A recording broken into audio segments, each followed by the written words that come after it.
Face بک پر دوست نہیں ہوتے، مسافر ہوتے ہیں جو سفر کے دوران گپ شپ کرتے ہیں اور جدا ہو کر زندگی میں کبھی نہیں ملتے۔ کسی کے پاس رہنا ہو تو تھوڑا دور رہنا، نزدیکیاں دوری پیدا کر دیتی ہیں۔ صبر دو طرح کا ہوتا ہے، ایک ناگوار باتوں پر صبر اور دوسرا پسندیدہ چیزوں پر صبر۔ عزت سے اپنی جگہ تنہا کھڑا رہنا اس ساتھ سے بہتر ہے جو آپ کی عزت نفس کچل ڈالے۔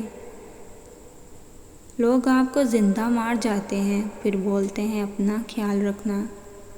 اپنے ذات کی رنگوں کو کبھی بھی اکھڑنے مت دیں، لوگ چونا لگانے میں دیر نہیں کریں گے، کیوں نہ کہ یہ بھی کچھ لوگوں کا ٹیلنٹ ہوتا ہے کہ وہ اتنی ساری دیواریں چھوڑ کر صرف آپ ہی کو چونا لگاتے ہیں۔ وہ اپنے گھر کی سب سے لاڈلی بیٹی اس ایک شخص کے لیے اپنی عزت نفس کو رون بیٹھی تھی۔ میرے بابا کی محبت کا کوئی متبادل تم جو دے پاؤ تو پھر ان سے بغاوت بھی کروں میں۔ ذہنی سکون کے لیے ضروری ہے کہ ہر انسان کی ہر بات کو نہ سمجھا جائے۔ میں جانتی ہوں کہ مرد کی نگاہ غلیظ بھی ہوتی ہے، لیکن یہ مجھ پر منحصر ہے، میں اس کو نگاہ اٹھانے پر مجبور کروں یا نگاہ جھکانے پر۔ خود ہی سمجھ جاؤ گے عورت کا مرتبہ، ماں کے بغیر تم ایک اولاد پال کر تو دیکھو۔ حوض کی وادیوں سے دور حیا کی چادر میں لپٹی میں تم کو ملوں گی اصول شریعت کے مطابق۔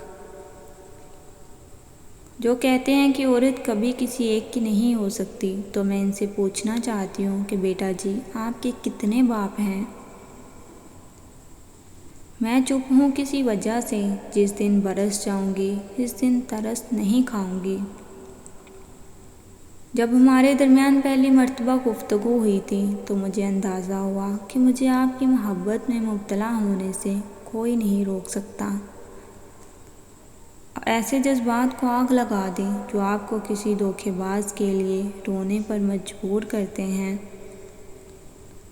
یہ انسانی فطرت ہے کہ جس سے محبت ہو اسے ہزار برائیوں کے باوجود قبول کر لیا جاتا ہے، لیکن جس سے نفرت ہوتی ہے اس کو لاکھ اچھائیوں کے باوجود بھی قبول نہیں کیا جاتا۔